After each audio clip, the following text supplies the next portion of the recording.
जय जय श्री हरिवंश, जय जय श्री राधे कुंज बिहारी श्री हरिदास। आप सबका बहुत बहुत स्वागत है मेरे इस चैनल पर।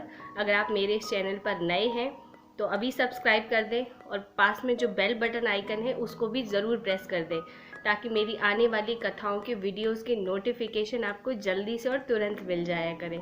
जैसा कि मैं हर बार एक नई कहानी, एक नई कथा लेकर आप सबके सामने प्रस्तुत होती हूँ, ताकि आप सब लोग श्री जी के चरणों की भक्ति में आगे बढ़ें, उनसे प्रेम करें, उनको पाने के लिए आतुर हों।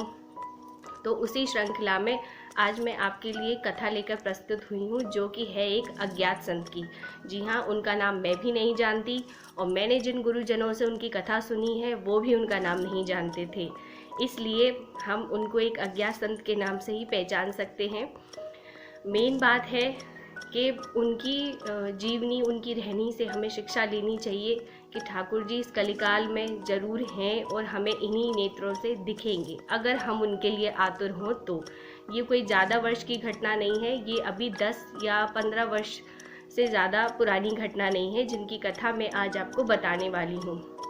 जैसा कि मैंने बताया कि जिन गुरुजनों से मैंने ये कथा सुनी है उन्होंने हमें ये बताया कि केशी घाट पे जो यमुना मंदिर है, जो यमुना रसरानी का मंदिर है, जो आप सब लोगों ने देखा होगा जब भी आप परिक्रमा में जाते हैं, तो उस यमुना मंदिर से जैसे ही आप मुड़ते हैं परिक्रमा की तरफ, तो एक छोटी सी गली है जिसमें कि आपको पीपल के वृक्ष के नीचे से झुककर जाना पड़ता है।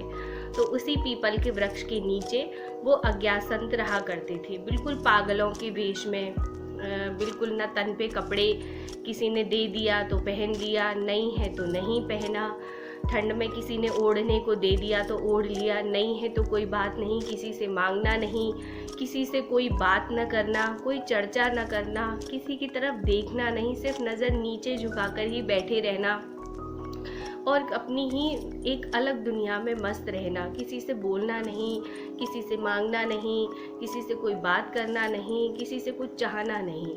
तो सब लोग समझते थे कि ये पागल है और कोई कुछ डाल जाता, खाने के लिए भी नहीं मांगते थे, यहाँ तक कि वो मधुकरी भी नहीं करते थे, वो भिक्षा भी नहीं मांगते थे।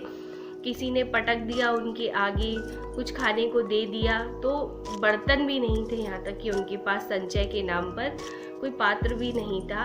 उसी रज में ही सब्जी पा लेते, उसी रज में ही रोटी पा लेते, कोई जो कुछ डाल जाता। और यहाँ तक कि कोई कुत्ता आ जाता उसको भी नहीं भगाते, कोई बंदर आके खा लेता उनके पास जो खाने की सामग्री है उसको, तो भी नहीं भगाते, गाय आ जाती उसको भी नहीं भगाना।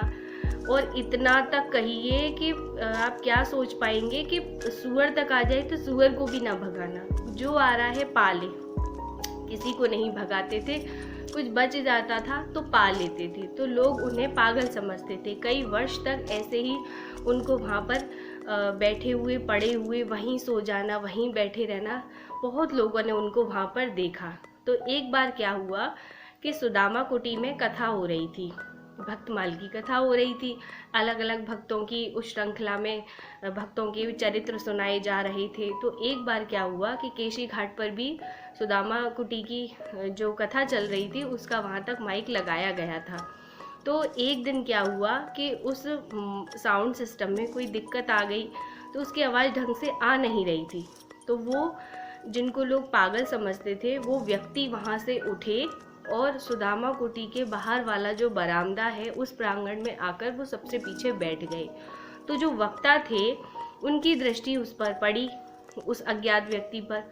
तो पहले तो वो भी सोचते थे उनको देखकर कि ये पागल हैं, पर जब उन्होंने देखा कि वो वहाँ बड़े ध्यान से उस बरामदे में अकेले बैठे सबसे पीछे सुन रहे हैं, तो उन्हें ये विश्वास हो गया, उनके मन में कथा कहते कहते ये बात आ गई कि ये ज़रूर कोई एक सिद्धात्मा है, ये ज़रूर ठाकुर जी के प्रेमी हैं, तभी ये वहाँ पर आकर बैठे हैं।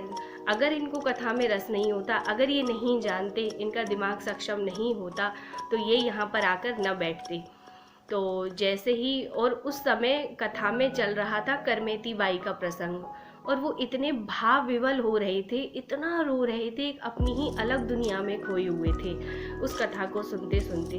तो वक्ता जो थे उनका भी ध्यान उन्हीं पर था। जब कथा समाप्त हुई तो उन्होंने पूछा कि बाबा आप यहाँ किस तरह आए, आप तो केशी घाट पे बैठे रहते हैं। तो उन्होंने कहा कि माइक की आवाज़ नहीं आ रही थी, इसलिए हम यहाँ उठकर चले आए। तो जब उन्होंने ये सुना तो उनको पक्का भरोसा हो गया कि ये ठाकुर जी के कोई प्रेमी हैं, उनके प्रेमी के रूप में ये अपने आप को छुपाए बैठे हैं। उसके बाद उन्होंने कहा कि आप यहाँ पर रह लीजिए, आप वहाँ पर क्यों पड़े रहते हैं, ना आपके खाने की व्यवस्था न रहने की व्यवस्था। तो उन्होंने मना कर दिया। उन्होंने कहा कि हम आपसे हाथ जोड़ते हैं कि आप हमें यहाँ पर रहने का न्योता न दें, हम जैसे भी रहते हैं आप हमें वहाँ रहने दीजिए। और इतना कहकर वो संत वहाँ से चले गए। एक दिन जब रात्रि में उन जो वक्ता थे, जिन गुरुजनों से मैंने ये कथा सुनी है, तो वो बताते हैं कि जो वक्ता थे उनका नित्य नियम था गोपेश्वर महादेव को गीत गोविंद का पाठ सुनाने का। तो वो गीत गोविंद का पाठ सुनाकर गोपेश्वर महाराज से लौट रहे थे। तो रास्ते में उन्होंने केशी घाट पर उन संत को बैठे देखा। तब वहाँ पर कोई नहीं था, एकदम अंधकार था, सब दूर दूर तक किसी की भी आवाज़ नहीं आ रही थी और सर्दियों का समय था और वो एकदम सिकुड़े पड़े थे। तो जो वक्ता थे वो उनके पास गए और उन्होंने कहा, महाराज जी आप कौन हैं और आप कहाँ से आए हैं। और उन्हें ऐसा लग रहा जैसे कि कोई उनसे अंदर से ये प्रश्न पूछवा रहा है, ना कि वो पूछ रहे हैं। तो काफ़ी पूछने पर तब उन्होंने कहा कि हम फर्रुखाबाद से हैं।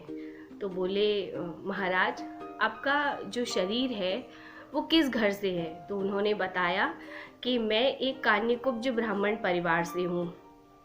वो फिर उन्होंने प्रश्न पूछा कि आप यहाँ पर कैसे आए, आपकी शिक्षा दीक्षा कितनी है। तो उन्होंने बताया कि मैं MSc किया हुआ हूँ। अब सोचिए कि MSc पोस्ट ग्रेजुएशन किया हुआ एक व्यक्ति, और वो भी इस हालत में वृंदावन में।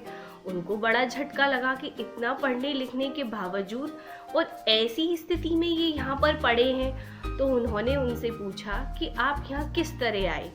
बोले, उन्होंने कहा कि किस तरह आया ये तो मैं आपको नहीं बता सकता, पर मुझे श्री कृष्ण को पाना था, उसी चाह के साथ में यहाँ पर आया था कुछ साल पहले। तो उन्होंने कहा कि क्या आपको ठाकुर जी के दर्शन हुए, क्या आपको हमारे लालजू के दर्शन हुए। तो उन्होंने एकदम से कहा, हाँ मुझे उनके दर्शन हो गए। तो बोले, किस तरह, क्या आपको वो स्वप्न में दिखते हैं कि समाधि में। क्योंकि उन संत को ये पता था कि ठाकुर जी साक्षात दर्शन तो उन्हीं को देंगे जिन्होंने बहुत भजन किया हो, जिन पे उनकी कृपा हो। पर उनको ये बिल्कुल भी भान नहीं था कि ये इस तरह का जवाब देंगे। और किस तरह का जवाब दिया जब उन्होंने पूछा कि क्या आपको स्वप्न में दर्शन हुए कि समाधि में दर्शन हुए। तो उन्होंने जवाब दिया कि जिस तरह आप हमसे मिल रहे हैं उसी तरह हमें ठाकुर जी के दर्शन हुए। बोले, एक बार हुए या बहुत दिनों में दोबारा होते हैं। उन्होंने कहा, उन्होंने इस बात को 3 बार दोहराया, नित्य होते हैं, नित्य होते हैं, नित्य होते हैं, नित्य होते हैं। इस तरह से उन्होंने उस बात को 3 बार दोहराया कि नित्य होते हैं, प्रतिदिन होते हैं, नित्य होते हैं, प्रतिदिन होते हैं। तो वो संत उन अज्ञात संत की बात को सुनकर अवाक रह गए। तो उन्होंने कहा कि आप पर बड़ी कृपा है कि आप जिस बात को सोच कर आए थे, आपको जो पाना था आपने वो पा लिया। और तब उन्होंने मन ही मन उनके चरणों में प्रणाम किया और कुछ सेवा के लिए पूछा। तो उन्होंने कहा, बस आप यही सेवा करें हमारी कि आप किसी को भी हमारे बारे में ये ना बताएं जो आज हमने आपसे चर्चा की है। और कोई होता तो शायद आप अंदाज़ा लगा सकते हैं, कहते कि हमारा प्रचार करो, हमें भगवान के दर्शन हो गए। पर उन अज्ञात संत ने हाथ जोड़कर यही प्रार्थना की कि आप किसी को ना बताएं कि हमारे और आपके बीच ये वार्तालाप हुआ है, हम आपसे यही विनती करते हैं। और कुछ ही 4 महीने बाद सुनने में आया कि उन्होंने खान पान बिल्कुल त्याग दिया और अपनी स्वेच्छा से उन्होंने अपना शरीर उसी रज में पड़े पड़े वहीं केशी घाट के किनारे छोड़ दिया। और ऐसा लगता था उन्हें देख के कि शायद नहाते भी कभी कभार थे, क्योंकि रज ही रज लिपटी थी उनके शरीर पे, कोई वस्त्र नहीं, कुछ नहीं। तो जैसे ही उनका शरीर छूटा कुछ संतों ने मिलके उनको यमुना जी पहुंचा दिया और इस तरह से वो ठाकुर जी के नित्य धाम में, नित्य लीला में प्रवेश कर गए। तो आप सब इस कथा से अंदाज़ा लगा सकते हैं कि आज भी कोई ज़्यादा वर्ष पुरानी बात नहीं है, 10 से 15 वर्ष पहले की ही ये बात मैं सुना रही हूँ आपको, गुरुजनों से सुनी हुई। आज भी लोगों को, आज भी उनके प्यारे जो भजन कर रहे हैं वृंदावन में, लोगों को दर्शन हो रहे हैं। हम और आप अंदाज़ा नहीं लगा सकते।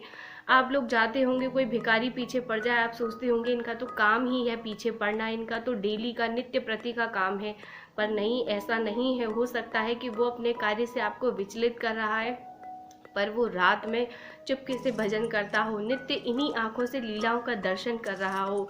इसीलिए भजन में लगे रहिए, लगे रहिए। ठाकुर जी के जरूर दर्शन हम और आप सबको जरूर होंगे। राधा रानी के दर्शन लालजू और प्यारी जू गलवैया दिए जरूर आएंगे, जरूर आएंगे, जरूर आएंगे।